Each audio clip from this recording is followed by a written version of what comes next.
Talmor, Shishin Marachi. Talmor is my home. My family have worked the land for generations. My gran says the island does not belong to us, but we belong to the island. And we must be ready, for a great evil is coming. And death follows with it. Listen and subscribe to the latest season of Undertow, The Harrowing, a Storyglass production presented by Realm, available wherever you get your podcasts. Contained herein are the heresies of Radolf Burntwine, erstwhile monk turned traveling medical investigator. Join me as I uncover the blasphemous truth of a plague-ridden world, that ours is not a loving God, and we are not its favored children. The Heresies of Radolf Burntwine, coming January 2nd, wherever podcasts are available.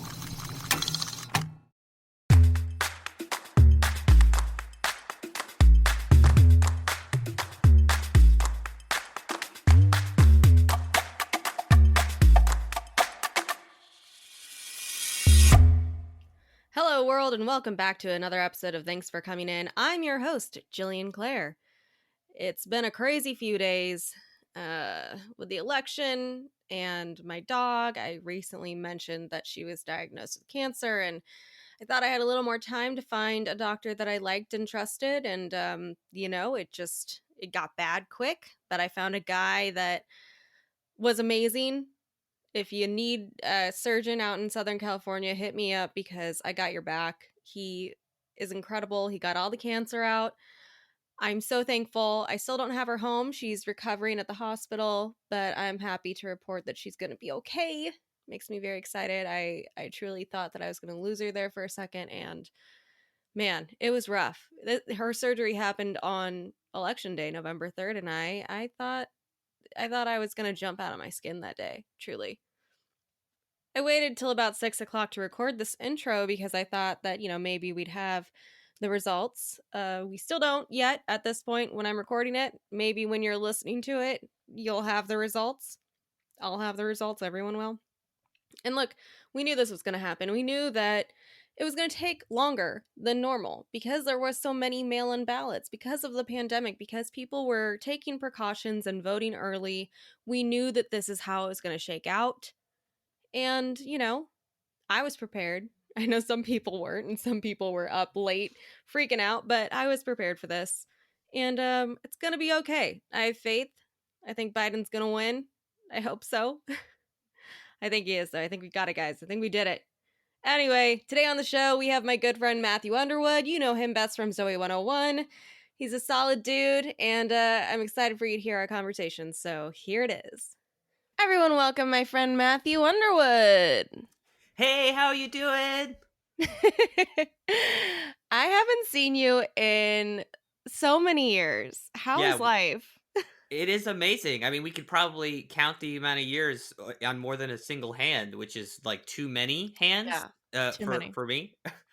But things have been good. It's 2020, so it's about as good as it can be.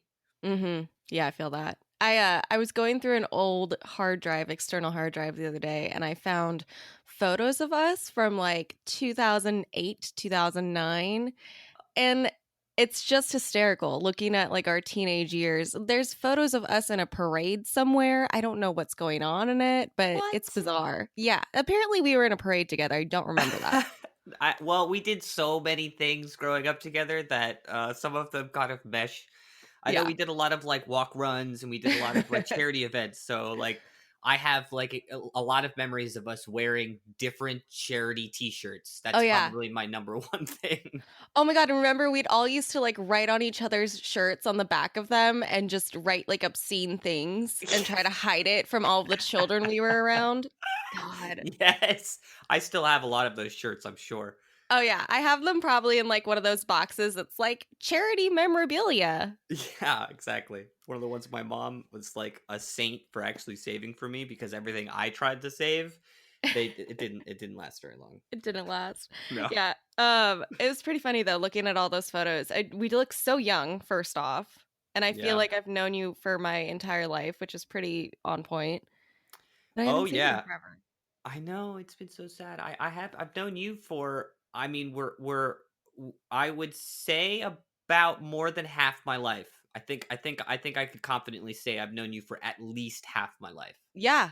Yeah. So, which Oh is a my God, lot. that's terrifying. Yeah. And now every year from now on, I will have known you for more than half my life. And it's like Great. my better half life too. Well, you're welcome. Yeah. Wow. So you've been down in Florida, right? Yes, I came back to Florida in about 2010. I took initially I was taking a break kind of from the entertainment industry, just kind of trying to figure out who I was. And I came back to Florida, opened up a business, and just sort of started playing the like that normal people life, which I really felt like I missed out on. And Yeah. it's nice, you know, it's nice and slow, but I was only able to stay out of the industry for like maybe 2 years, and then I It's was like a drug, back. man. Yeah, It's it like a is. drug. It really is. Started jonesing, and I couldn't stay away. Tweaking on your balcony. Just like, I need to act. Damn it, get me back into it. Give me some sides, man. Just like 2 pages, man. Just like 2 pages. Oh God. But you've been directing and stuff too down there, right? Yeah, well, I do most of my directing in Los Angeles. Okay. For the last few years, there's been we've been using this one studio in particular in LA and in Burbank, California, called Castle Studios, which to me, Wait, is that building that looks like a castle in Burbank? it kind of looks like a castle. Yes, it's castle-esque. We may be thinking of. I think I know what building you're thinking about. That really looks like a castle. Yeah. I wish it was that one. No, but it kind of does. It's amazing though. It's got this new technology where a lot of people probably know that, you know, video games are made in what's called a game engine, and some people might heard of Unreal Engine. They made Fortnite, they made PUBG, they make a lot of really big games. And the Unreal Engine, it's like a software program that you put video games together in. And I make these environments like the rooms or outside of the house or inside a spaceship, things like that, like you would in a video game. And then I could take those environments and we can use them in real time in a green screen studio while we film. So, Jesus, that would really screw with me. Like, as far as like existential crises go, that would just throw me out the window. I mean, it's pretty amazing stuff. I mean, it gives us more freedom, like a huge amount of freedom, and it gives us the ability to shoot like almost. I haven't been able to do it yet, but the studio's record is about 72 or 74 pages in one day. What? Yes, because there's no turnaround time. Like, say we're shooting on one side of the room, and we need to shoot the other side of the room. Instead of picking up the cameras and the lights and all that stuff, we just pick up the digital world in the digital environment, and we spin it around 360, and we move the actors around, and then boom, we're filming literally less than 2-3 minutes later. We've already done a full turnaround in 2 minutes. That is so bizarre. You're going to have to show me this next time you do a film there, because that's wild. It is. It's really amazing. And it's like, so my favorite thing about it is like most of the time when you, anywhere else actually, when you film on a green screen, when you look through the camera lens, you see actors standing in front of a green screen. Like that's it. Mm-hmm. In this studio, when you look through the camera lens, you see that digital environment. As the cameras move around, they're fully motion tracked to the millimeter. So when they turn, it shows different parts of the environment. They have one on a crane, and it can just fly through the environment.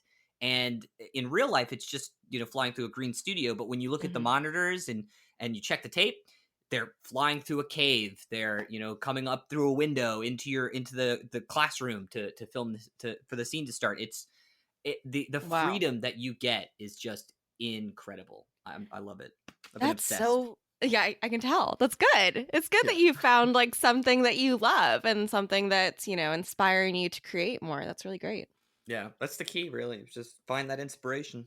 Yeah. So take me back. What made you start acting? I mean, obviously, since I've known you for so long, we never really talked about these things when we were kids, right? Yeah. Like why we started acting or if we even liked it. Yeah, right. Exactly. I was just gonna say, like, did we It's just really like we were in start it. acting?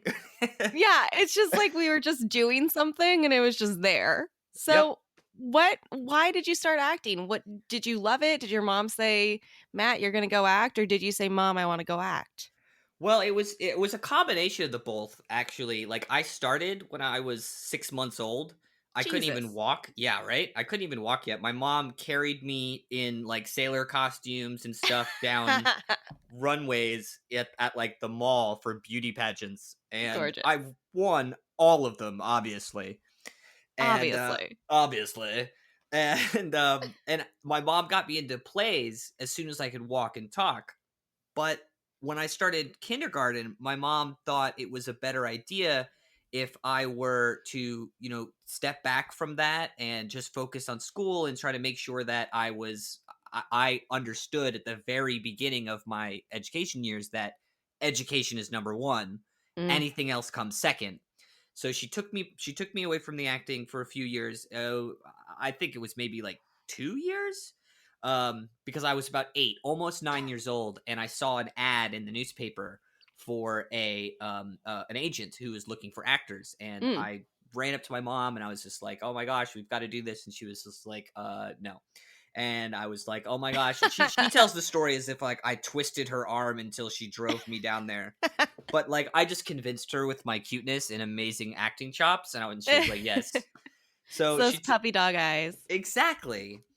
And ever since I was 8, almost 9, it was actually on July 4th. I mean, I remember the day in 1998, July 4th, 1998, that I went down to Disney World for this first. I went to like an acting competition, and I got a bunch of different agents at that competition.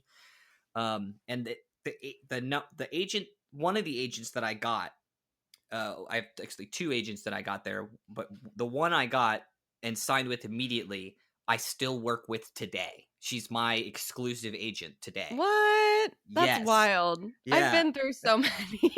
Me too. And I mean, she's always been there. Like, she was my agent in Florida, and then when I actually finally moved to LA in 2003, she said, I don't have an LA office, so I want to be your representative whenever I can be, but I know that if you love something, you have to let it go. And here are the agents that I recommend you work with, and they're going to get my commission, but it's best for you to do that. And I really appreciate that, my agent, for doing that.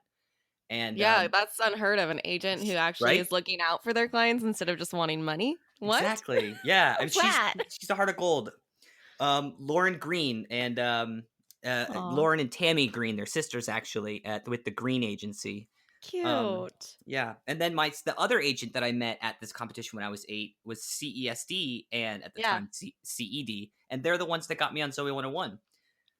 I love them. I used to be with them for voiceover back in the day. God. And Melissa they were Berger? always, yes, Melissa. She was so much fun. I think she left CESD, but my God, she was so fun and made recording in the booth so enjoyable. I just loved being around her. She made my time at CESD like just amazing. I almost left them like a year earlier than I did, and it was only because of Melissa that I stayed, because she was like, I mean, I don't know I don't know, she was like a hound. It was like every day I would be getting a call from her or an email from her, and I wouldn't just get voiceover calls from her. I would get commercials, TV shows, movies. I mean, it was everything. And yeah, she was the bomb.com. She always made it really fun. We got to find her. We got to track her down because she was great. She really was. So, that brings me to Zoey 101. So CESD got you that, but what was that audition process like? How many times did you go in? Did you automatically know when you saw the sides, like, oh my God, I am Logan, I have this? Oh my goodness. I mean, so yeah, that last question you ask actually is interesting, because I did. When I first got that script, I knew. I absolutely knew that I was Logan Reese, because I had already been I was 13 years old, by the way. I was 13 years old, had already been working out at a gym for about 2 hours a day. And it was Mondays and Wednesdays, biceps and triceps, Tuesdays and Thursdays, all abs. It was just like, I love that you remember that. that was me. You know, I ate, breathed, and slept being the most awesome thing on the planet.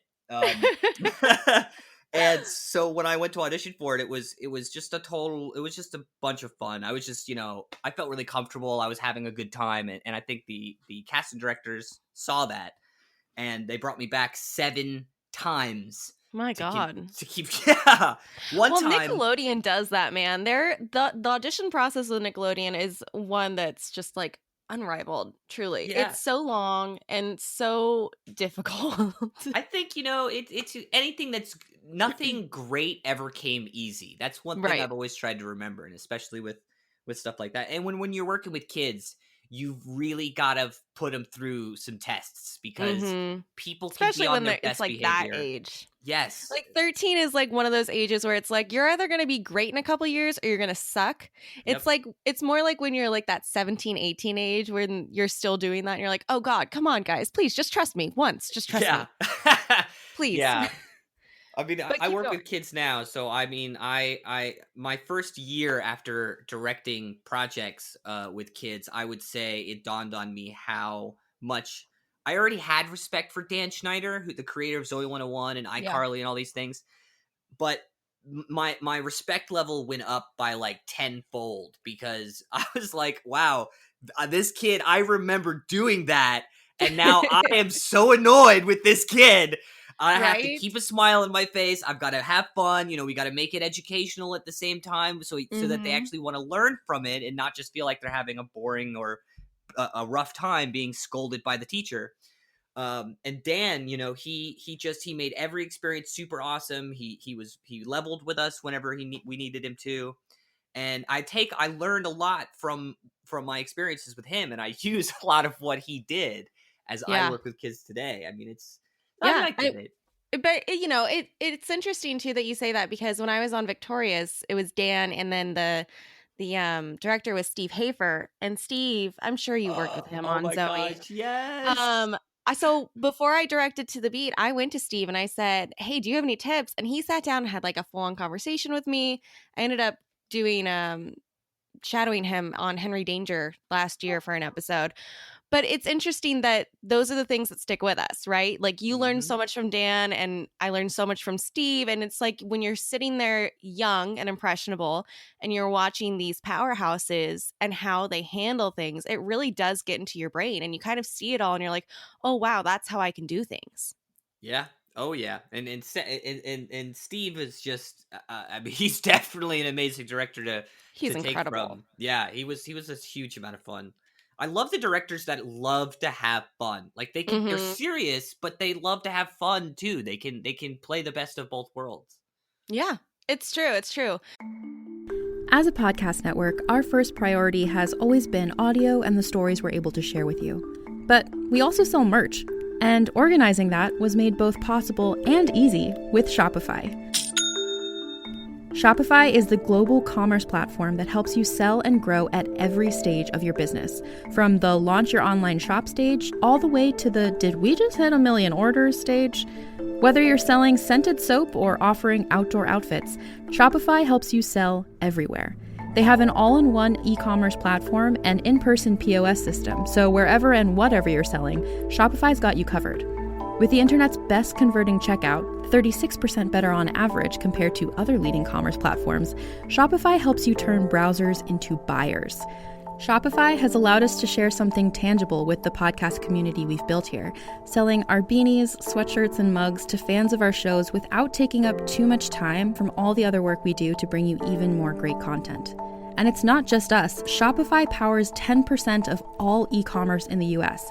Shopify is also the global force behind Allbirds, Rothy's, and Brooklinen, and millions of other entrepreneurs of every size across 175 countries. Because businesses that grow with Shopify.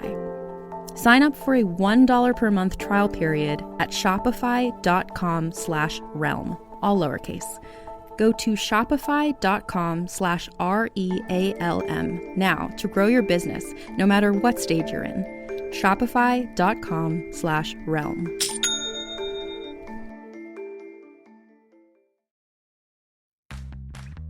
You can shop from anywhere doing pretty much anything.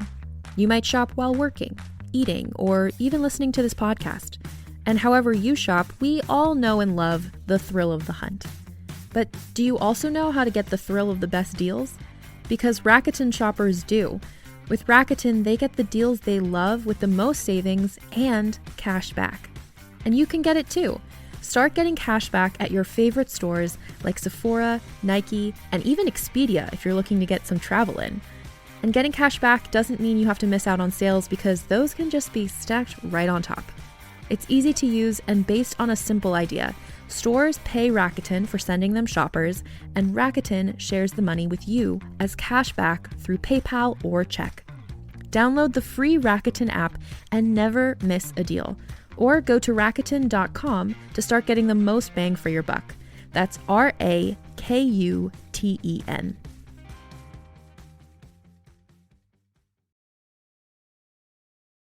But okay, so you're on Zoey 101 and then, your career kind of skyrockets, right? Because it's Zoey 101 and everybody's obsessed with it.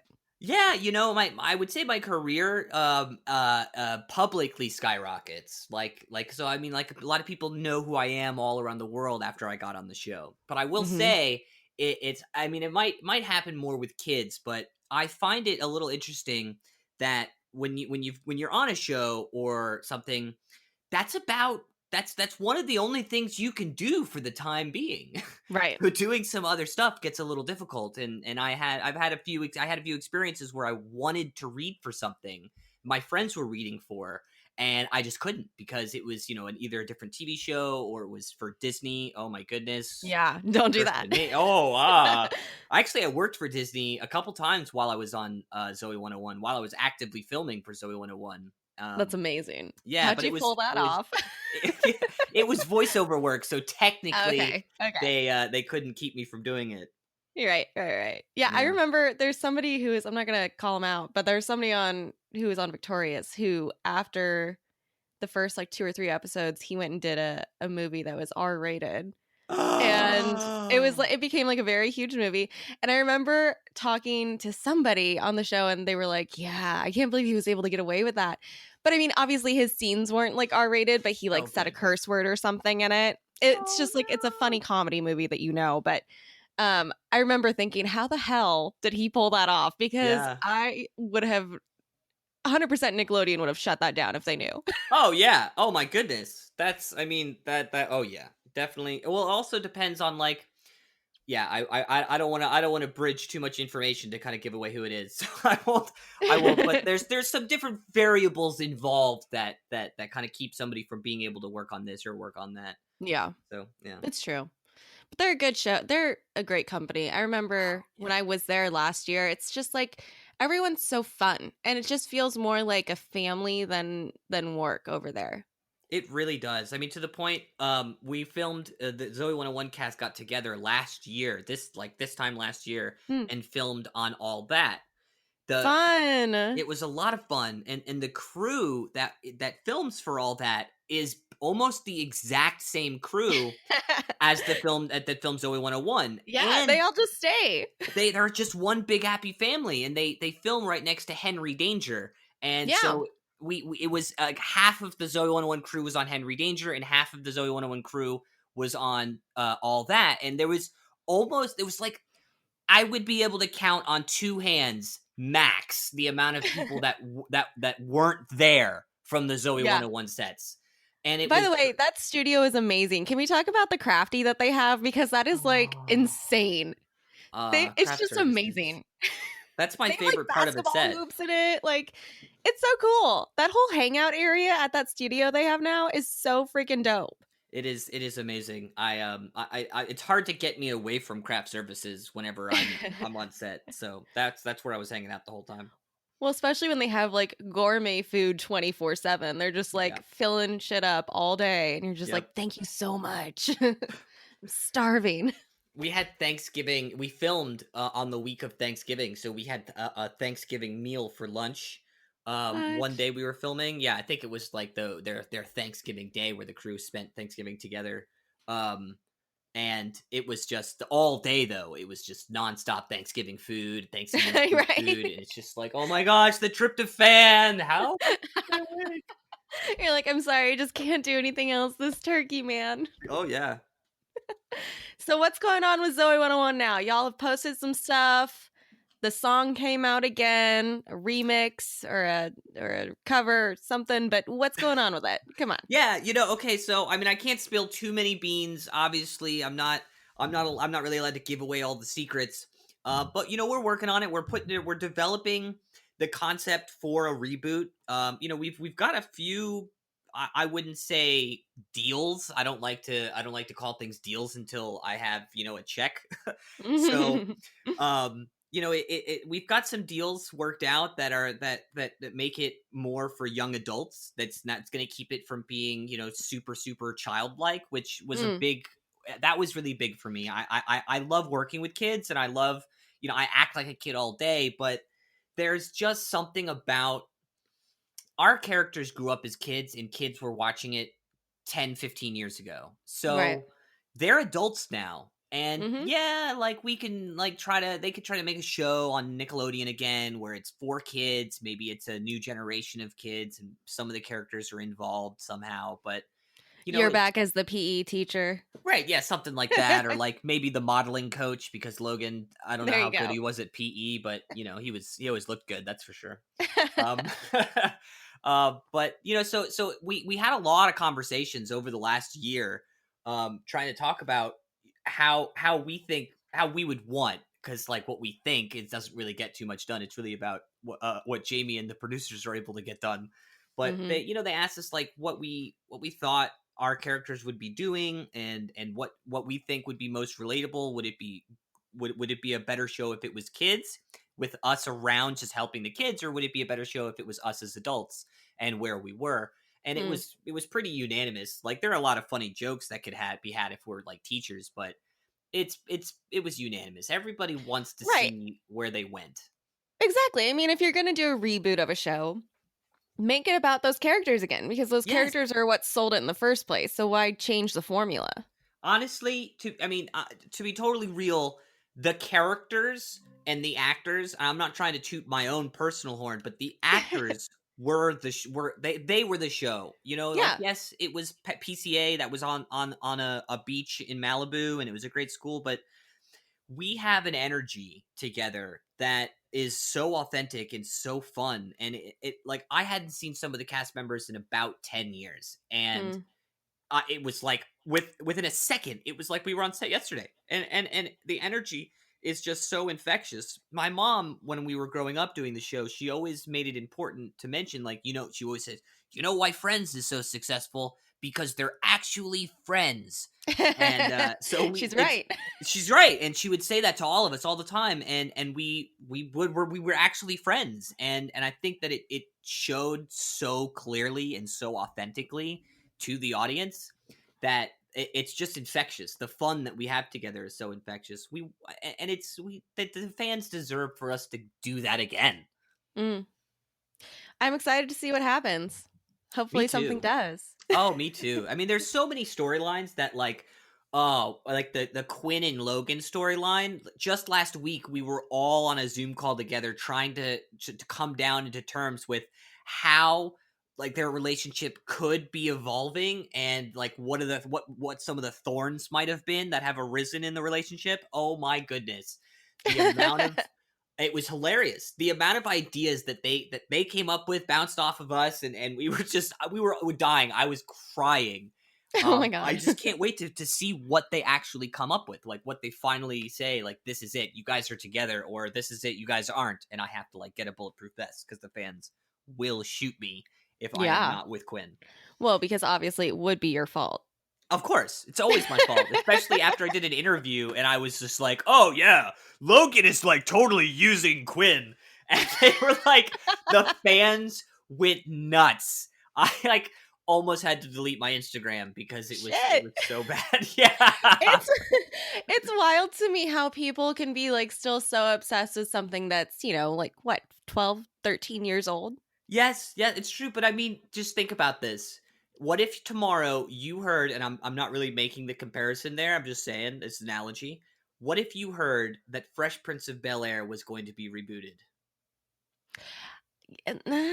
I mean, I just, I liked it. I didn't love it, but it's a good show. I would lose my shit. I'm sorry. I would. I mean, okay, Will Smith is the only actor that I have an autograph from my entire life. And I mean, I've amazing worked and shouldered schmoozed with so many.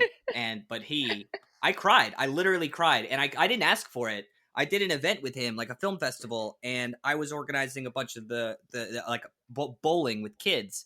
And he was taking pictures with all the kids. Him and Jada, like different groups would come into this room one at a time, as a group, one at a time, and they'd take a picture and then they'd print it out. He'd sign it for them, and I, kept organizing all the groups, get him in, and he would ask me, "Hey, you gonna come in for this one? You gonna come in?" And I said, "No, I'm here working. I'm gonna be professional." And when he was all done, he was about to leave the bowling alley, and him and somebody else came up to me. He was like, "I know you're not gonna ask for it, man. So here you go." And I'm like, I was dying. I'm like, "Oh my God, thank you so much." And he walks away. I start crying, literally bawling. The kids are laughing at me. They're like, "Matt, you're a baby." Oh my God. The only person I've ever cried over is Anton Yelchin. I met him at school once. He was at the same college I was at. He wasn't going there, but his friend was, and we were all at a play. And Brett was with me, and he was like making fun of the situation, like, "Oh my God, Jillian Anton's over there." And I thought he was just screwing with me because he usually does that. I'm like, "Shut up, Brett. Just go. Like, Brett. Whatever. I'm so pissed I brought you." And then I look over and it was Anton, and I ended up like talking to him for like 20 minutes about like the Clash. I don't know why we were talking about the Clash, but we were. And it was fantastic. And I was like, "That's the man I'm going to marry." And then, he died a few years later, and I sobbed my eyes out for many, many hours. But it was funny. We got back into my mom's car because I think we were both still like 15 at the time. And we got into my mom's car, and I just started like sobbing. And she's like, "What the fuck happened?" And I'm like, "I met Anton Yelchin." And she was like, "Oh my God, what?" Did he slap you? Why are you crying? I'm just so happy. And the funny thing was, and ask Brett, I totally stayed like chill as hell until I got into that car. I was like so cool. I was, vibing. I was doing good. I got into that car and I had a complete and total mental breakdown. That's champion status right there. It was. I remember. Status. Do you remember Sherry Cherry and the Boys? Sherry Cherry and the Boys. That one's hard. Anyway, I went to their apartment afterwards, and my face was so red that they thought I was like sick and like I needed to go to the hospital or something. I was like, no. I just met the man of my dreams. It's fine. It's okay. Yes, it's okay. Okay, so we've come to the part of the show where I like to have actors tell me a story about a bad audition or a role that got away. Do you have something you'd like to share with the classroom? Oh my goodness. I mean, just to be real, the first time I heard about your podcast and I was like loving your episodes, and I started to see that trend of you're asking these people what their that audition that got away was. And it really dawned on me pretty quickly, the audition that I've always wanted to book but didn't. And it's been driving me nuts for a while now thinking about it. So I got it. Yeah. I don't know if you saw the movie or you remember it, called Monster House. Yeah. Spencer was in that, right? Spencer Locke? I guess. I don't remember the actors. The film. Look, I didn't book it, so I'm not going to like it. You're like, I never even saw it. I hate it now. Actually, but yeah, so I auditioned for it a few times. Like I would say probably 5 times. And I was obsessed. It was one of the first motion capture films, like motion capture big budget films. And when I heard about motion capture at that time, my mind was blown. And it really, my life has been a large part animation, cartoons, 3D animation, and sort of like, but I've been obsessed with the concept and the ideas of computer technology in 3D animation since Monster House, from what the things that I learned during the audition process. So the thing that happened was I was doing great. Obviously, I was the first choice, and it was the only one they wanted, and that's why they brought me back so many times. Oh God, don't you love when you're told that? You're the first choice. So, Oh, great. It's like the kiss of death. Oh gosh, yeah. If a casting director ever goes like, "Oh, you're my favorite that's come in today," yeah, just don't even go back there. It's like, no, take it back. Don't say that to me. Exactly. But on the fourth audition, I think it was the fourth one because I went to 2 like this. I caught a cold. Oh no. Yeah, and I was talking like I had a really stuffy nose, and no matter what I would say, no matter what I would do, I sounded like I had this stuffy nose. Oh no. And I mean, my mom, bless her heart, my mom is the champion. She did everything for me, and she went running around the town looking for something that could help unclog my nose. Like we went to a dermatologist, and we asked him, like, I'm serious. We went to like some other, like I don't know what the nose doctors are called. The what is it, an ENT or something? I don't know. Are you thinking like an entomologist or something? I'm not sure. And then we ended up getting some medicine, some like nasal spray medicine from that nose doctor. And it was like, I won't use nose sprays now as an adult because of how uncomfortable that was. And it didn't help. It didn't even help. I still sounded super nasally. I was just so upset. And to lose it out, like to lose out on a dream job over a stuffy nose. Wow. It just felt so 2020, you know? It felt 2020 and you didn't even know about 2020 yet. Yeah, it really did. You lose your favorite job because you got sick. Darn. That sucks. Yeah. Yeah, I mean, and I've never forgotten it. And it's driven me nuts since, now that I do a lot of animation and I do motion capture, I think about it all the time. And it definitely majorly inspired me to get into what I'm in today. It's funny, I have kind of an opposite story like that, where I had this audition for like a tech girl and a pilot, and it was a reboot of another show, and I thought it went super well, and my voice was like super cracked because I was sick. But because my voice was so cracked, it fit the character. And so then when I got the call back, I was like, son of a bitch, what do I do now? So I was like in my car, like singing at the top of my lungs, screaming, trying to get my voice to crack again because I didn't know what to do because they loved the voice cracked. And I was like, like, what do I do now? And then obviously after the callback, since my voice wasn't cracked anymore, I didn't go any further. Yeah. Isn't that just the best? It's great. Yeah. Oh my goodness. The things we do as actors for the role, it's like how many people threaten to lose their own voice to get a job?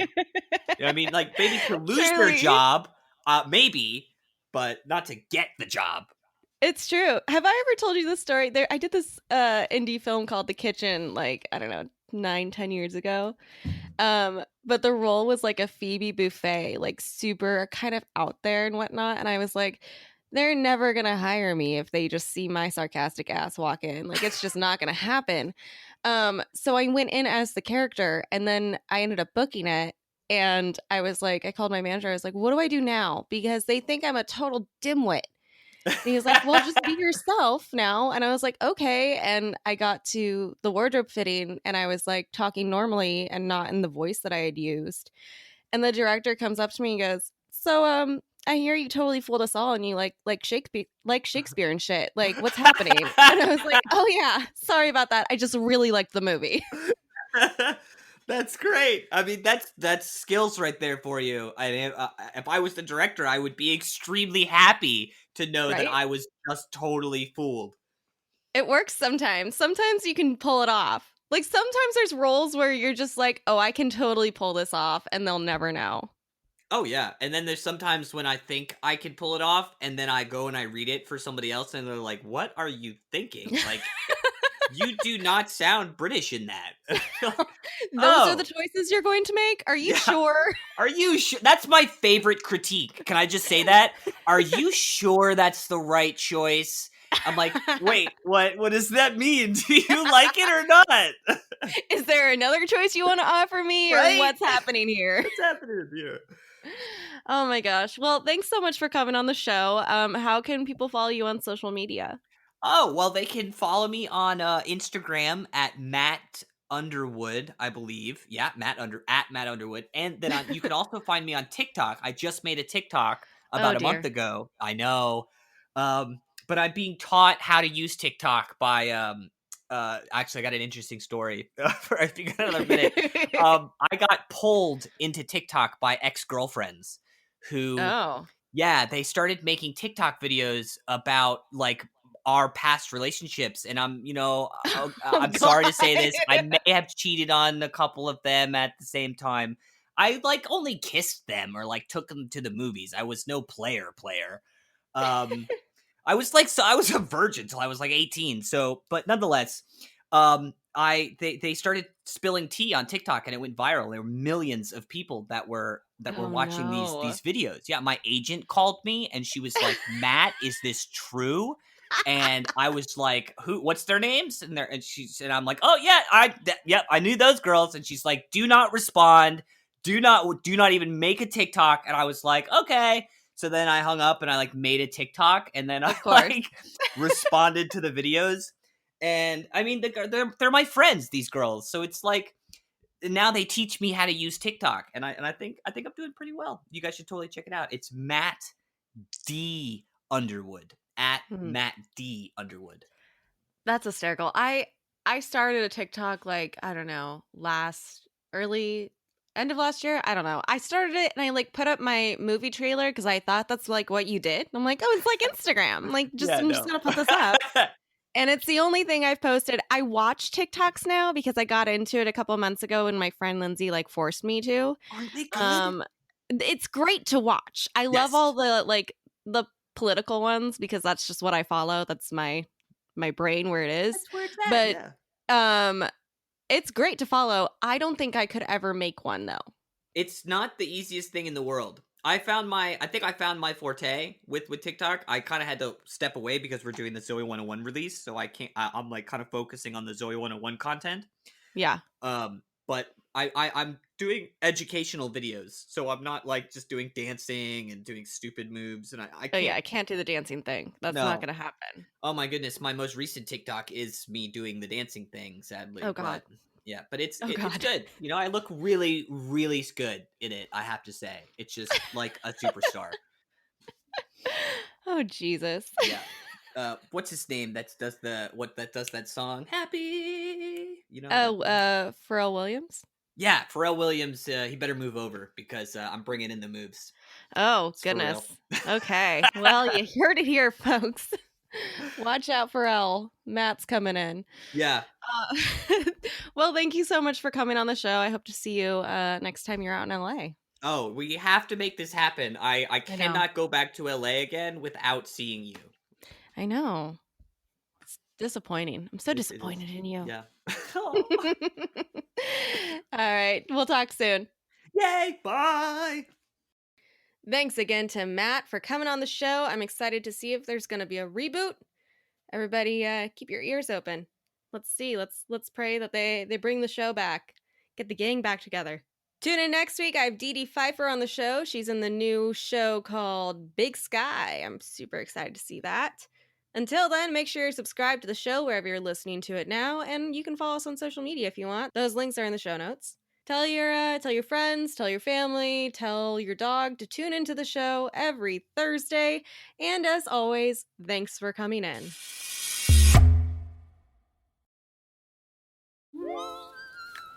Hi, I'm Alexis Ohanian. You may know me as one of the co-founders of Reddit, but more recently, a large part of my identity is being a father to my two wonderful daughters.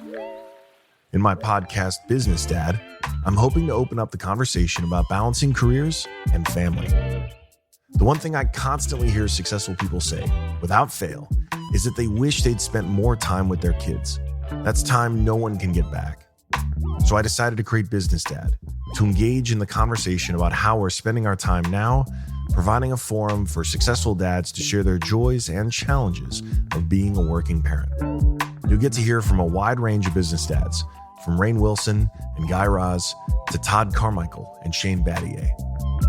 And while this podcast will talk about business and will definitely be featuring dads, I think everyone can learn something from these incredible conversations as we unpack the expectations we all have about careers, relationships, and ourselves. Business Dad is available now, so be sure to listen and subscribe wherever you get your podcasts.